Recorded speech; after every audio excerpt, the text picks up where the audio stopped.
Dia berkuasa kalahkan maut, dalam Dia aku dengan iman yang percaya kepada Tuhan tak berdaya.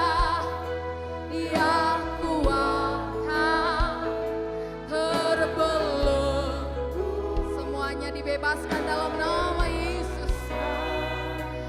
Dia berkuasa kalahkan maut, dalam Dia aku menang.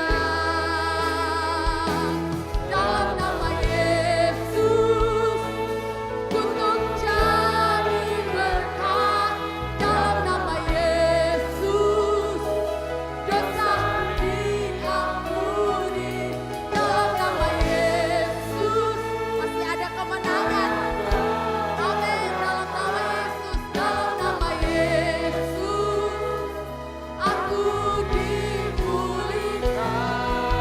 Dalam nama Yesus, saya undang seluruh kita sama-sama bangkit berdiri. Kita mau nyatakan dengan iman, tak berdaya, Dia kuat. Amin.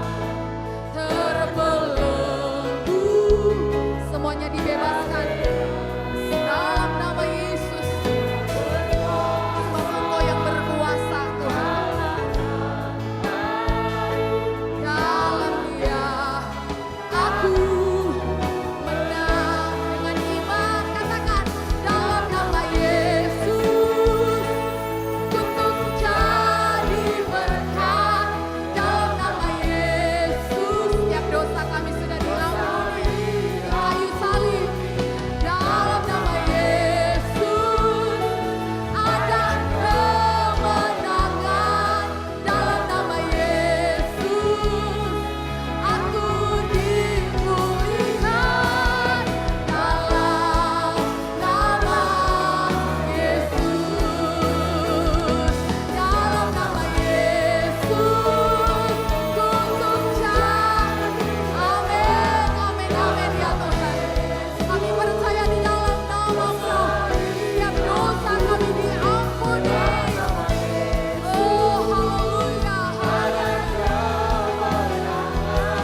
Dalam nama Yesus aku dipulihkan. Dalam nama Yesus. Dalam nama Yesus, dalam nama Yesus, dalam nama Yesus.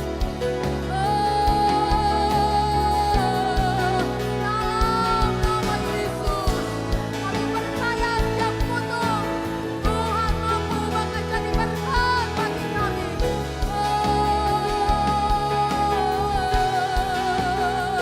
Di dalam nama Yesus kami sudah diampuni. Di dalam nama Yesus kami diberi kemenangan. Di dalam nama Yesus kami dipulihkan. Di dalam nama Yesus. Haleluya. Sebab nama-Mu berkuasa, sebab nama-Mu ajaib, sebab nama-Mu hebat, sebab nama-Mu di atas segala nama. Haleluya Yesus, haleluya. Sebab firman-Mu berkata, barang siapa berseru di dalam nama Tuhan pasti akan diselamatkan. Kami imani Tuhan, dan kami mau deklarasi saat ini. Haleluya. Dalam nama Yesus kutuk jadi berkat, dalam nama Yesus dosa diampuni, dalam nama Yesus ada kemenangan, dalam nama Yesus aku dipulihkan. Dalam nama Yesus, dalam nama Yesus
Tuhan Yesus ada segalanya. Terima kasih Tuhan buat setiap hadirat-Mu di dalam hidup kami. Kami percaya bahwa segala sesuatu di dalam nama Yesus aman terkendali. Terima kasih Tuhan, terima kasih. Kami sudah memuji memuliakan nama-Mu. Engkau hadir selalu Tuhan, dan kami bersyukur dalam pujian penyembahan kami. Engkau dinaikkan. Bapa yang baik, sebentar firman-Mu akan dibentangkan. Berkatilah hamba-Mu, kuduskan hamba-Mu, urapi hamba-Mu. Kami tahu Tuhan segala firman dari Engkau. Engkau akan berfirman, Engkau akan berfirman lewat hidup kami. Agar hidup kami belajar untuk mendengar dan melakukan firman. Terima kasih Tuhan, terima kasih. Kami siapkan setiap hidup kami untuk duduk diam dengar firman Tuhan. Karena kami berdoa hanya di dalam nama Tuhan Yesus Kristus. Haleluya. Haleluya. Mari beri tepuk tangan buat Yesus, nama di atas segala nama. Silakan duduk. Kita akan mendengar firman Tuhan dilayani oleh Bapak Pendeta Laba Sembiring. Mari.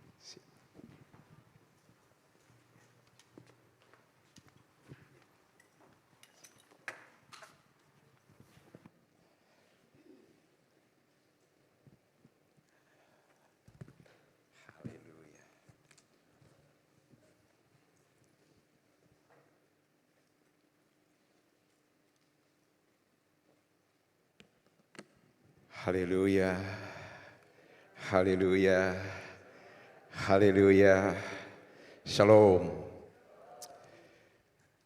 Terima kasih untuk Bapak Gembala, terima kasih untuk Ibu Gembala, terima kasih untuk semua majelis jemaat, dan yang luar biasa, semua warga kerajaan sorga yang ada di tempat ini. Kita beri kemuliaan bagi Yesus Tuhan kita. Haleluya. Saudaraku yang terkasih di dalam Yesus Kristus, kebahagiaan terbesar bagi kami sebagai hamba-Nya saat kami bisa berbagi sesuatu isi hati Tuhan bagi kita saat hari ini. Saudaraku yang terkasih, sebelum kita mendengarkan firman Tuhan, mungkin saudaraku bertanya, ini siapa yang berdiri? Walaupun tadi Bapak Gembala sudah menyampaikan nama kami, dari tahun 1984, tempat pelayanan kami ada di Papua, di Jayapura, dan di bulan Mei, 2 bulan lalu, kami diminta untuk membantu pelayanan orang tua kami di Pare, ya, karena orang tua kami sudah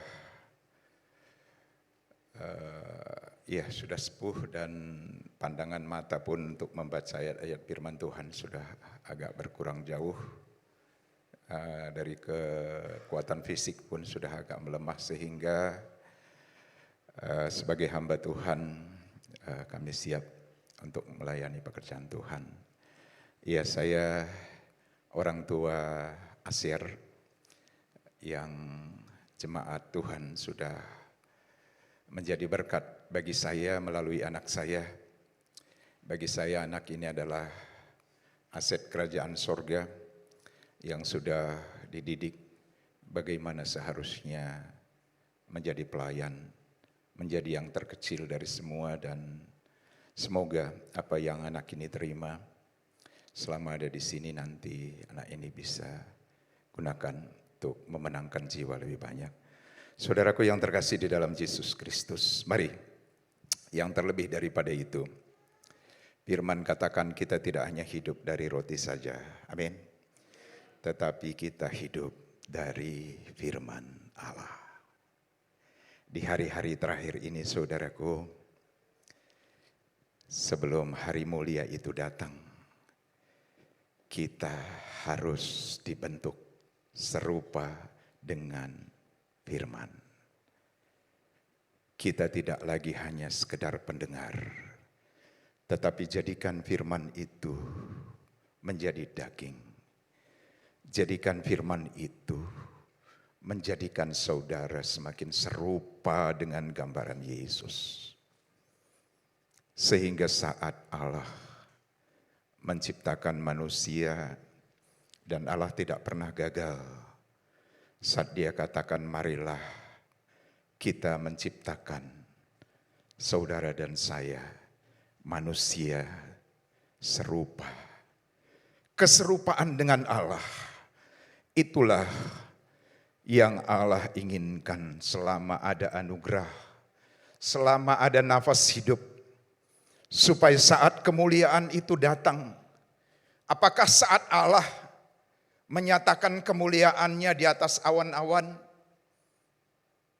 sesuai dengan pujian kita ada pertemuan di udara, dan kita sudah ada di dalam standar kemuliaan itu. Kita sudah dibawa di dalam kemuliaan demi kemuliaan, seperti rembang siang hari. Firman itulah yang membentuk kita.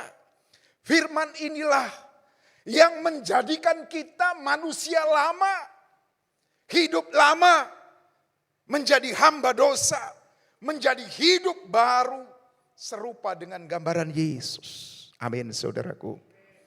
Mohon maaf, karakter kami seperti ini. Karena kami besar di Papua, kami dari Batak, suara kami agak keras. Sehingga tempat pelayanan kami di sana, sampai Pak Pendeta, tolong agak kalem sedikit. Mohon maaf kalau saya kadang belum bisa menyesuaikan saudaraku. Anggap ajalah, ini karena orang Batak yang khotbah jadi nadanya seperti ini. Saudaraku yang terkasih di dalam Yesus Kristus, mari. Ada rema firman Tuhan lagi bagi kita. Biarlah firman ini menjadi daging di dalam hidup kita. Kita buka firman Tuhan di dalam 1 Tawarik 17. Ayatnya yang ke-27. 1 Tawarik 17. Ayat yang ke-27.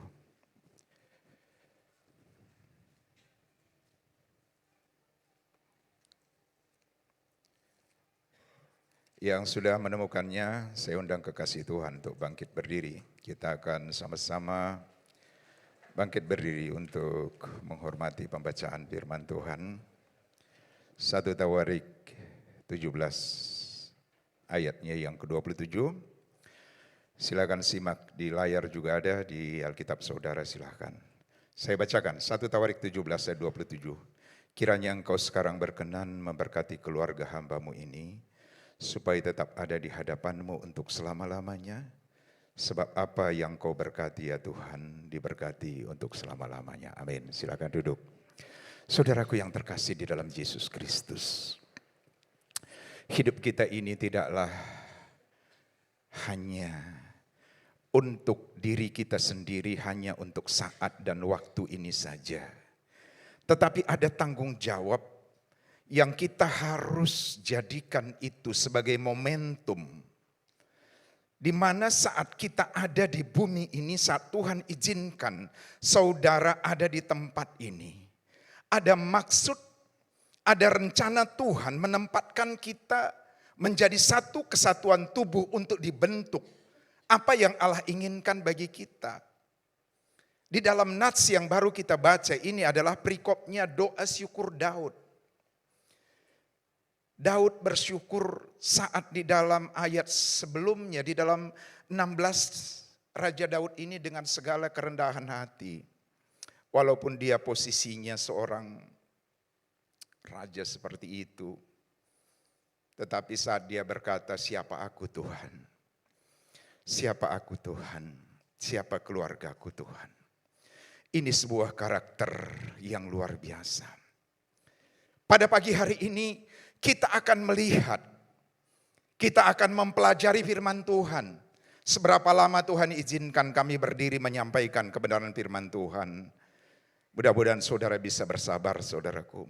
Kita akan melihat pagi hari ini, bagaimana supaya saudara, saya, kita semua warga kerajaan surga yang ada di tempat ini, selagi kita ada, hidup kita bisa berdampak.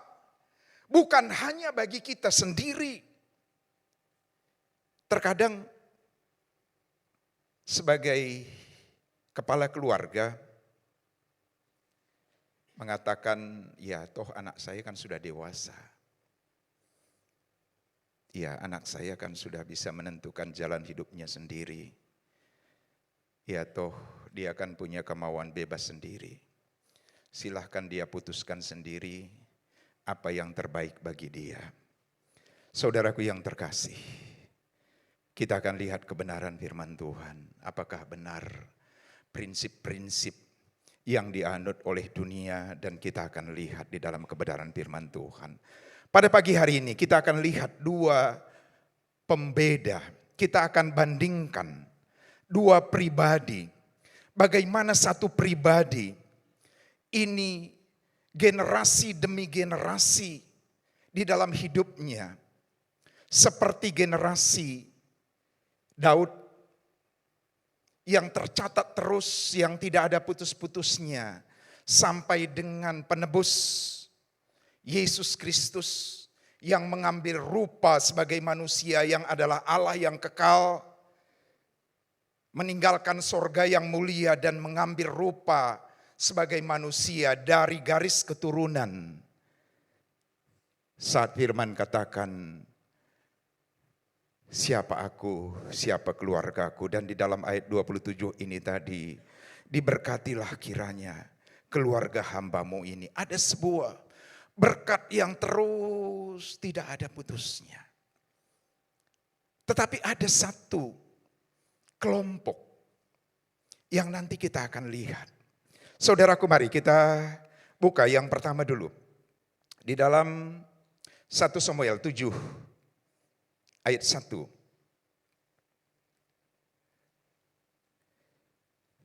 Ini pembanding yang pertama. Ya. Pembanding yang pertama, yaitu Abinadab. Di dalam 1 Samuel 7 ayat 1 dan 2 ini demikian firman Tuhan, saya bacakan untuk kita. Lalu orang-orang Kiryat Yearim datang, mereka mengangkut tabut Tuhan itu dan membawanya ke dalam rumah Abinadab yang di atas bukit. Dan Eliezer anaknya mereka kuduskan untuk menjaga tabut Tuhan itu. Sejak saat tabut Tuhan itu tinggal di Kiryat Yearim, berlalulah waktu yang cukup lama, yakni 20 tahun, dan seluruh kaum Israel mengeluh kepada Tuhan. Ini ada satu pembanding. Dan kita nanti akan bandingkan dengan keluarga Obed Edom. Satu sisi keluarga Abinadab, satu sisi keluarga Obed Edom. Mengapa keluarga Abinadab seperti ini? Mengapa keluarga Obed Edom seperti ini? Apa yang menjadi rahasia bagi Abinadab? Apa yang menjadi rahasia bagi Obed Edom? Yang pertama kita melihat bahwa Abinadab ini mendapat satu kasih karunia. Untuk lebih jelasnya kita langsung masuk ke pembanding yang kedua, yaitu di dalam 2 Samuel 6 ayat 10. 2 Samuel 6 ayat 10. Ini tentang Obed Edom. Sebab itu Daud tidak mau memindahkan tabut Tuhan itu ke tempatnya, ke kota Daud. Tetapi Daud menyimpang dan membawanya ke rumah Obed Edom orang Gad itu. 3 bulan lamanya tabut Tuhan itu tinggal di rumah Obed Edom orang Gad itu, dan Tuhan memberkati Obed Edom dan sisi rumahnya. Subjeknya atau yang menjadi inti daripada semuanya adalah tabut Tuhan. Adalah kehadiran Allah. Tabut kemuliaan Tuhan yang adalah bukti kehadiran Allah. Obed Edom mendapat sesuatu yang dia tidak duga. Dia tidak pernah menyangka bahwa suatu ketika keluarganya akan mendapat sesuatu yang luar biasa, yaitu tabut kemuliaan Tuhan yang di dalam keadaan biasa, di dalam kemah tabernakel Musa, itu tempatnya di ruang Maha Kudus. kita juga mengetahui bahwa imam besar pun hanya 1 kali 1 tahun bisa masuk ke ruang Maha Kudus. Di mana Shekinah glory, bukti kehadiran Allah ada di situ. Obed-Edom mendapat kesempatan itu. Dia nggak pernah meminta. Ya tiba-tiba ya ditaruh aja di rumahnya. Abinadab juga seperti itu, sama. Abinadab juga tidak pernah berharap bahwa suatu ketika tabut kemuliaan Allah, hadirat kemuliaan Allah, kehadiran Allah itu ada di keluarganya. Ini 2. 1 Obed-Edom, 1 Abinadab. Sekarang kita melihat dulu dari sisi waktu. Dari sisi waktu di keluarga Abinadab. Kita kembali ke ayat yang kedua. Di dalam 1 Samuel 7 tadi. Sejak saat tabut itu tinggal di Kiryat Yearim, berlalulah waktu yang cukup lama.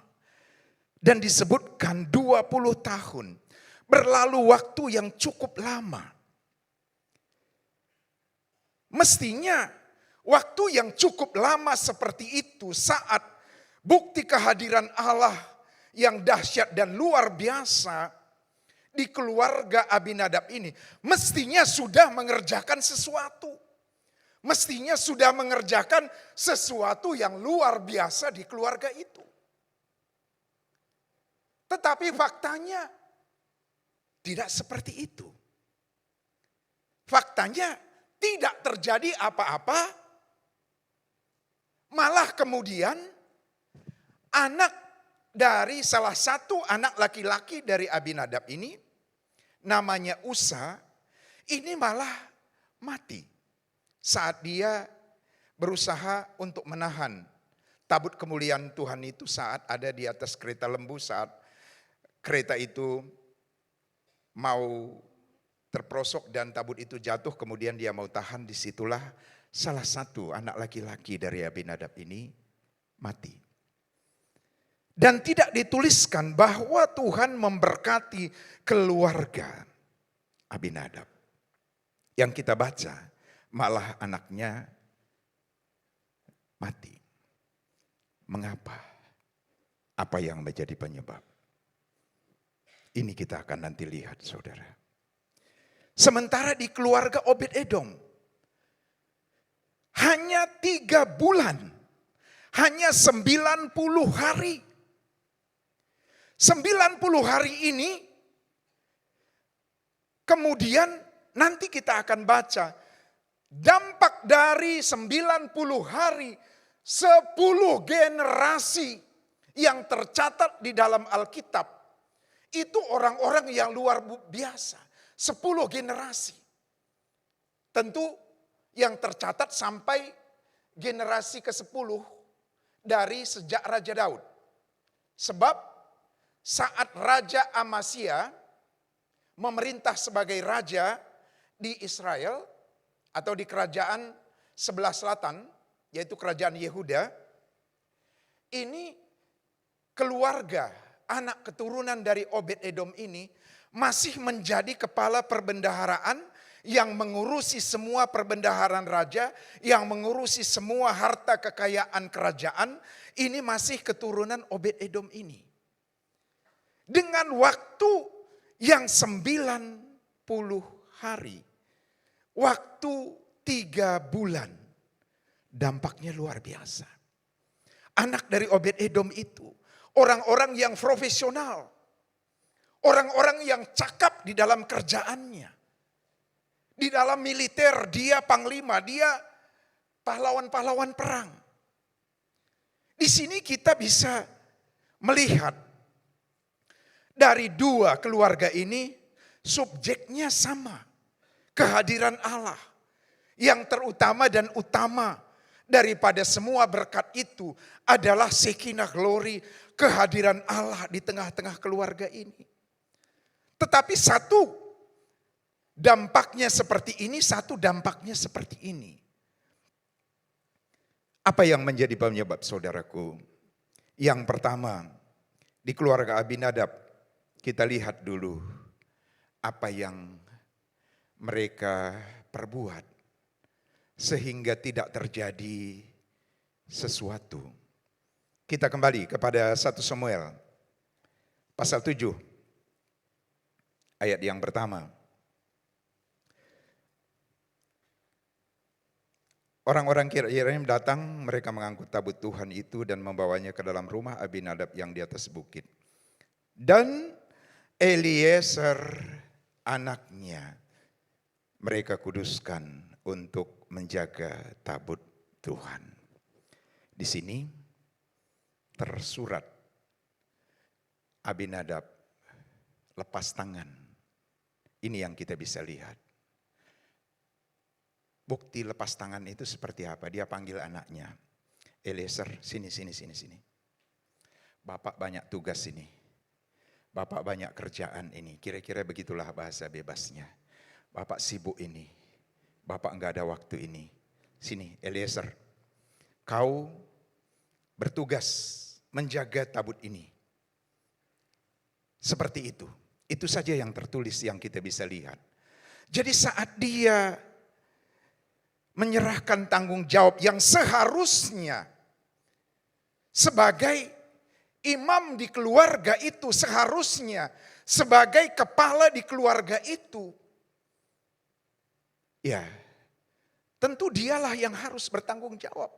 Dialah yang harus memberikan komando, dialah yang harus memberikan teladan, dialah yang harus menunjukkan sikap bagaimana seharusnya dia menghormati sekinah glory, kehadiran Allah, kehadirat Allah di tengah-tengah keluarga itu.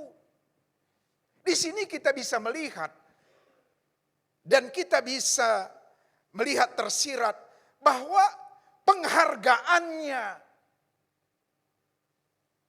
penghormatannya terhadap tabut kemuliaan Allah itu kita tidak lihat. Kita tidak lihat bagaimana seharusnya dia memberikan penghormatan yang seharusnya diberikan kepada Allah yang sudah hadir di tengah-tengah keluarganya. Sehingga waktu berlalu dengan durasi waktu yang begitu lama. Tidak ada dampak apa-apa. Tidak terjadi sesuatu apa-apa. Bukan berkat yang datang, malah kematian yang datang. Karena apa? Sikap menghargai hadirat Allah di dalam bait-Nya, itulah yang akan menentukan bagaimana hormat-mu terhadap Yang Maha Kudus. Bagaimana kau akan menjaga bait Allah yang sudah menjadikan tubuhmu seperti apapun bentuknya. Satu yang kita syukuri bahwa Allah yang Maha Kudus yang kekal itu menjadikan saudara dan saya menjadi bait-Nya, menjadi tubuhnya. Seperti firman katakan di dalam 1 Korintus 3 ayat 16. Tidak tahukah kamu bahwa tubuhmu adalah bait Allah? Diulangi lagi dalam 1 Korintus 6 ayat 19-20. Tidak tahukah engkau bahwa tubuhmu adalah bait Allah dan hidupmu bukan milikmu sendiri? Bagaimana Abinadab menghargai sekinah glory itu sangat menentukan. Sehingga firman Tuhan katakan, siapa yang menghargai aku, dia akan kuhargai.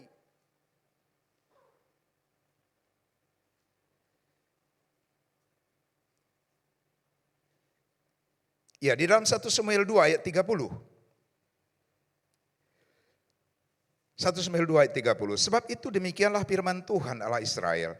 Sesungguhnya aku telah berjanji keluargamu dan kaummu akan hidup di hadapanku selamanya.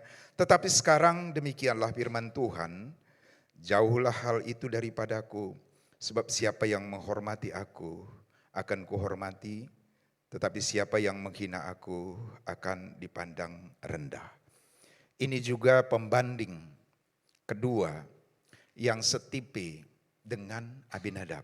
firman ini diberikan kepada Raja Saul. Sebenarnya pilihan pertama dari Allah untuk mengekalkan generasi demi generasi itu sebenarnya janji itu diberikan kepada Saul. Baru saat Saul tidak menghormati, kalau di dalam terjemahan lama dikatakan siapa yang mempermuliakan aku, di dalam lembaga Alkitab tulisan buku Alkitab, Lembaga Kitab Indonesia terjemahan lama, itu disebutkan siapa yang mempermuliakan aku akan mempermuliakan dia. Ini yang terjadi di keluarga Abinadab saat dia merasa biasa-biasa aja tuh. Ya dari dulu kan saya Kristen. Dari dulu kan saya ya sebagai keturunan orang Lewi. Karena Abinadab ini juga keturunan orang Lewi. Ya kalau saya lihat silsilah itu dia termasuk di tingkat kedua, tingkat pertama. Karena di kumpulan orang-orang Lewi itu ada tingkat pertama yang diberikan otoritas untuk melayani di dalam Bait Allah itu ada ya keturunan imam, keturunan Lewi juga, tetapi tingkat kedua. Termasuk Abinadab ini. Dari sisi status sebenarnya Abinadab ini hanya tingkat kedua. Itu kita bisa lihat ya. Di dalam 1 Tawarik 15 ayat 18. Sekarang kita masuk kepada contoh kedua, yaitu Obed-Edom. Dan bersama-sama mereka, saudara-saudara mereka dari tingkat kedua, Sakaria, Yasiel, Semiramal, Yehiel, Uni, Eliab, Benaya, Maesa, Metika, Elifele, Mikneya, Obed-Edom, Yeiel, serta penunggu pintu gerbang. Jadi di sini kita melihat bahwa Obed-Edom itu hanya tingkat kedua dari kelompok imam-imam yang seharusnya melayani Bait Allah. Tetapi bagi Obed-Edom, soal status, soal keadaan, siapa dia, bagaimana orang menganggap dia, itu bagi dia tidak penting. Tetapi bagi dia, bagaimana dia menghormati Sekinah Glory, bagaimana dia menghormati hadirat Allah di dalam hidupnya. Itulah yang kita lihat. Dia sendiri langsung turun tangan. Obed-Edom sendiri langsung mengambil alih semua tanggung jawab itu. Dan apa yang terjadi saudaraku, kemudian di dalam 1 Tawarik 26 ayat 26, dampak dari satu pribadi, yaitu Obed-Edom. Apa yang menjadi dampaknya? Dalam 1 Tawarik 26 ayat 6, bagi Semaya anak Obed-Edom itu lahirlah anak-anak mereka. Mereka memegang pemerintahan di antara puak mereka, sebab mereka itu adalah pahlawan-pahlawan yang gagah perkasa. Lanjut ke ayat 6, ayat 8, masih di dalam pasal 26. Mereka sekalian adalah dari keturunan Obed-Edom, yakni mereka sendiri, anak-anak mereka dan saudara-saudara mereka, masing-masing orang yang gagah perkasa, cakap untuk pekerjaan itu 62 orang jumlahnya dari Obed-Edom. Saudara bisa lihat apa dampak dari satu pribadi. Satu pribadi berdampak luar biasa. Inilah yang Allah inginkan. Untuk apa saudara hidup saat dan waktu ini? Untuk diri sendirikah? Keselamatan itu hanya untuk saya sajakah? Dan kita masa bodoh dengan orang-orang yang Tuhan tetapkan di dalam lingkungan terkecil, di keluarga kita. Kalau di dalam firman Tuhan katakan saat Tuhan Yesus memberikan amanat agung itu, engkau akan menjadi saksi dari ring terdekat Yerusalem. Baru kemudian keluar ke Yudea, baru kemudian keluar ke Samaria, baru kemudian keluar ke ujung bumi. Hidup yang berdampak. Jadi kita tidak hanya hidup untuk diri kita sendiri. Kalau Abinadab merasa, ya cukuplah untuk saya. Ya saya ada kesibukan ini. Sudah Eliezer, kau tugas di situ. Dan nggak tahu saudara-saudara Eliezer yang lain, anak-anak Abinadab juga nggak tahu dia di mana, nggak dituliskan, cuma Usa saja yang dituliskan saat Usa ini mati. Tetapi Obed-Edom tidak seperti itu. Sebab firman Tuhan tadi, siapa yang menghormati aku akan menghormati dia. Ini kata kuncinya. Siapa yang mempermuliakan aku akan mempermuliakan dia. Bagaimana Obed-Edom menaruh hormat yang begitu luar biasa. Bagaimana Obed-Edom menaruh rasa kekaguman dalam sikap mempermuliakan kehadiran Allah itu. Itulah yang kemudian kita lihat. Disebutkan di situ, mereka masing-masing orang yang gagah perkasa, cakap untuk pekerjaan itu. Berarti ini adalah orang-orang yang profesional. Mereka ada di tempat-tempat strategis. Kalau kita lihat saat Raja Amasya itu adalah generasi ke-10, raja ke-10 sesudah Daud. Orang tua daripada Amasya ini adalah Raja Yoas. Yoas memperanakkan Amasya. Amasya ini adalah urutan ke-10 sesudah Raja Daud. Di zaman Amasya ini, ya, keturunan Obed-Edom ini masih diberikan tanggung jawab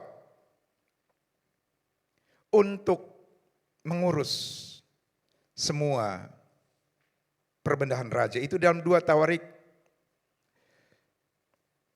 25 ayat 24. Sesudah itu ia mengambil segala emas dan perak, segala perkakas terdapat dalam rumah Allah yang berada di bawah pengawasan keluarga Obed-Edom, juga perbendaharaan istana raja dan orang-orang sandera. Kemudian pulanglah ia ke Samaria. Ini pada saat Amasya memerintah kerajaan sebelah selatan, ya dia mencari gara-gara dengan kerajaan sebelah utara, begitu kalau kita baca di dalam itu. Dan kemudian sebenarnya raja kerajaan sebelah utara itu sudah bilang, udah Amasya cukup sudah, enggak usah kau menantang saya, nanti akan berdampak bagi kerajaan Yehuda. Dan kemudian Amasya ini terus, dan kemudian ya dirampaslah semua. Dan yang perlu kita lihat di sini, bagaimana keluarga Obed-Edom masih ada di struktur pemerintahan kerajaan di Yehuda saat 10 raja ke belakang. Ini ditentukan oleh satu pribadi. Ini ditentukan oleh Obed-Edom. Begitu berdampaknya, saudara. Begitu berdampaknya satu pribadi, Obed-Edom, bisa kemudian generasi demi generasi yang takut akan Tuhan, bisa kemudian tercipta generasi demi generasi pribadi-pribadi keturunan yang profesional, ada di tempat-tempat yang strategis, bukan karena dia kenal raja, bukan karena dia itu punya koneksi siapa, tetapi saat anak-anak kita, saat kita sendiri adalah orang-orang profesional, maka kita tidak akan perlu untuk mempromosikan diri kita, saudaraku. Orang lain akan melihat sebagaimana ya Raja Firaun melihat Yusuf. Siapa lagi yang lebih pantas untuk kedudukan yang strategis seperti ini? Siapa lagi orang yang lebih profesional daripada Yusuf? Sudah tempatkan dia di tempat yang sangat-sangat strategis seperti itu. Karena apa? Karena ada penghormatan. Bukan karena kuat gagah, bukan karena kecerdasan. Bukan karena dia itu orang yang berpendidikan, tetapi dia memberikan hormat, memberikan tempat yang seharusnya, apa yang harus diberikan kepada Allah. Saudaraku yang terkasih di dalam Yesus Kristus, jika firman Tuhan katakan tubuh kita ini adalah tempat kemuliaan Allah itu ada. Bukankah itu sesuatu yang luar biasa, saudara?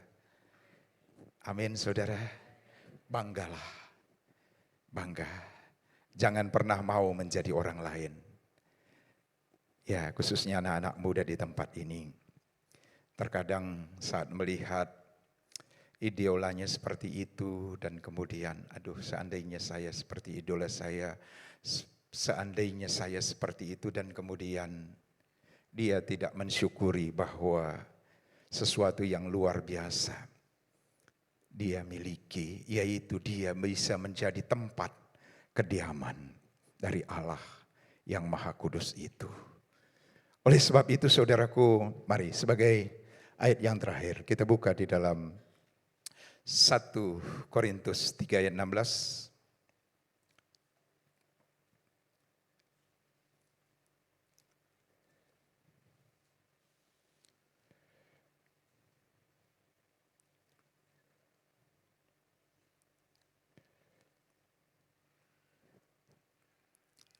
Inilah, saya sungguh yakin pertanyaan ini juga nanti akan menjadi sebuah pertanyaan juga saat kita dibukakan semua kitab kehidupan, di mana semua yang kita perbuat ditulis di dalam kitab kehidupan itu, dan kemudian saat kita memberikan penghormatan yang seharusnya terhadap kemuliaan Allah yang ada di dalam hidup kita, semuanya tercatat di situ. Bahkan firman katakan segelas air putih saja, karena itu kita berikan karena kita mengasihi Allah. Dan kita berikan kepada hambanya, di dalam buku kehidupan kita itu tercatat. Jadi bagaimana kita menghormati kemuliaan Allah yang ada di dalam bait-Nya ini saudaraku, inilah yang akan menentukan bagaimana berkat untuk saudara pribadi. Untuk bait Allah yang adalah tubuh saudara yang ada saat ini. Dan juga bukan hanya untuk saudara, tetapi akan berdampak bagi orang-orang sekitar saudara, akan berdampak kepada keluarga-keluarga terkecil kita. Dan jangan lagi kita masa bodoh dengan orang-orang yang Tuhan taruh di lingkungan terkecil kita, yang Tuhan titipkan sebagai anak, yang Tuhan titipkan sebagai saudara, yang Tuhan titipkan sebagai orang-orang yang kita harus jadikan dia menjadi warga kerajaan surga. Mari saudaraku, kita tidak hidup untuk diri kita sendiri. Yang pertama yang kita harus perbuat dari diri kita sendiri, hargai, hormati kemuliaan Allah. Jangan seperti Saul, saat kita tadi baca, sebab aku akan menghormati orang yang menghormati aku. Aku akan mempermuliakan orang yang mempermuliakan aku. Tetapi sekarang firman katakan, jauhkanlah itu daripadaku. Apa sebenarnya sehingga perjanjian terhadap Saul itu batal? Sebenarnya apa yang dijanjikan kepada Daud di dalam doa syukur Daud, itu sebenarnya pertama sudah diberikan kepada raja yang pertama. Tetapi saat raja yang pertama tidak menghormati akan hadirat Allah, sehingga janji itu batal. Tuhan katakan jauhkanlah itu daripada aku. Dalam bentuk apa Saul tidak menghormati kemuliaan Allah? Inilah yang kita juga harus mengerti. Bagi Saul mungkin itu sederhana saja, tetapi bagi Allah tidak sederhana. Saat Allah sudah berfirman, laksanakan ini. Habiskan semua orang Amalek. Ya, Saul lakukan, tetapi tidak seluruhnya dilakukan. Dan jangan ini menjadi saya juga ada di dalam kelompok seperti itu. Saat Tuhan berfirman, saya tahu firman. Tetapi firman itu saya abaikan begitu saja. Dan waktu berlalu, sekian puluh tahun menjadi pengikut Kristus, hanya begitu-begitu saja, enggak berdampak apa-apa. Malah kemudian kembali lagi sama serupa dengan dunia dan kemudian terhilang lagi, mati. Tetapi bagi jemaat Tuhan yang ada di dalam ibadah raya yang pertama ini, tidak seperti itu. Kita semua memberikan hormat, memberikan pujian, kemuliaan bagi Raja segala Raja yang ada di dalam hidupmu. Dia tidak jauh. Dia ada 1 kali 24 jam di dalam hidupmu. Kemanapun engkau ada, dia ada. Sebab ini adalah milik kepunyaan Allah. Hidupmu bukan milikmu sendiri. Saudaraku yang terkasih dalam Yesus Kristus, inilah rema firman Tuhan bagi kita saat ini. Mari tim musik mengambil tempat.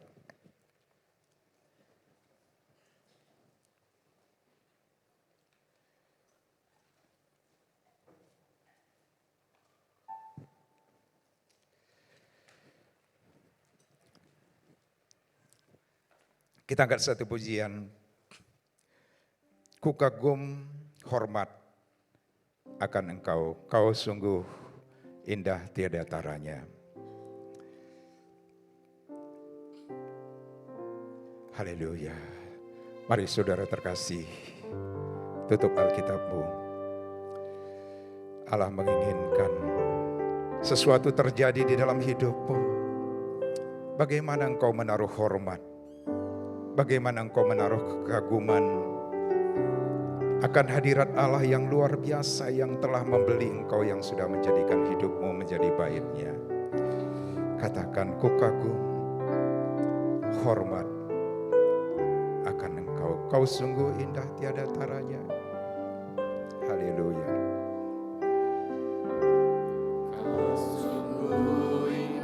Haleluya. Amin, amin, amin, amin, amin. Haleluya. Kau sangat menakjubkan bagi kami Tuhan. Haleluya Yesus. Haleluya Yesus. Haleluya. Terima kasih Yesus.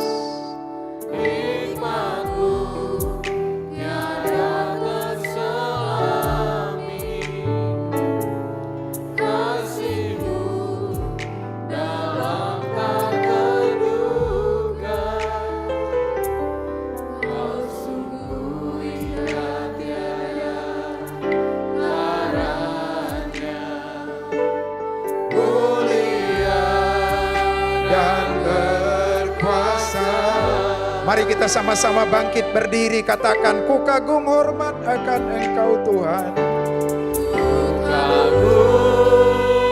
Kami kagum akan hormat akan kehadiran kemuliaan-Mu Tuhan.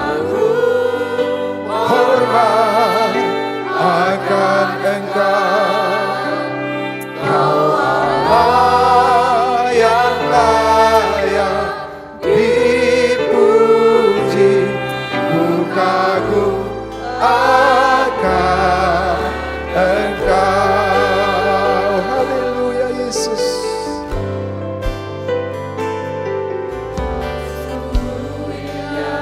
Dia yang terindah, Dia yang termulia di hidupmu. Dialah Yesus Kristus, pengasih dan penyayang. Haleluya. Terima kasih Yesus. Terima kasih Roh Kudus. Terima kasih Yesus. Terima kasih Yesus.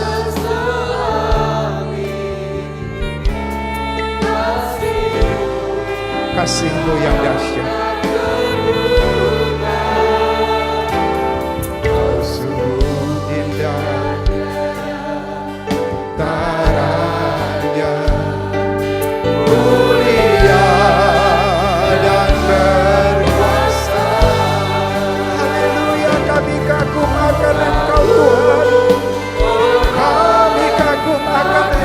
Yesus, ku kagum hormat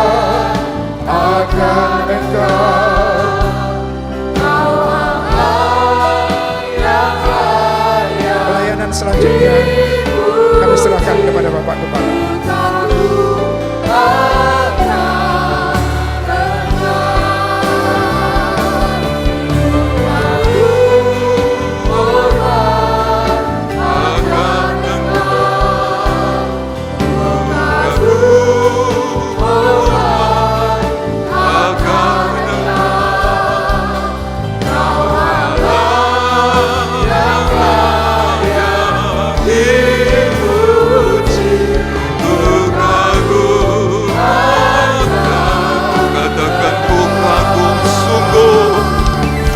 Kagum kepadamu, kami menghormati Engkau yang ada di tengah-tengah kami. Kau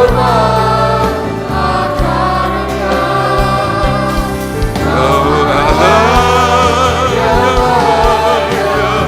dipuji, ku kagum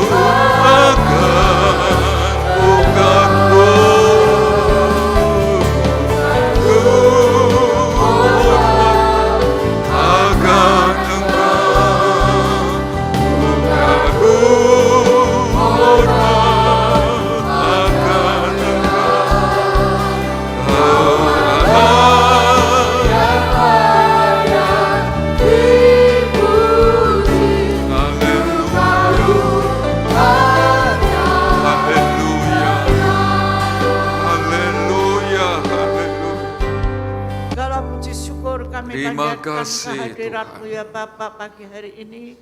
Kami bersyukur Tuhan kembali kami boleh beribadah. Kembali kami boleh mendengar firman-Mu. Biar Roh Kudus yang akan meteraikan firman-Mu di dalam setiap hati kami. Sehingga hidup kami berkenan dan takut kepada Tuhan. Hidup kami boleh sesuai dengan firman-Mu. Sehingga kami boleh menikmati janji-janji firman-Mu. Amin. Tuhan memberkati keluarga kami. Memberkati, melindungi, memberi damai sejahtera yang daripada Tuhan.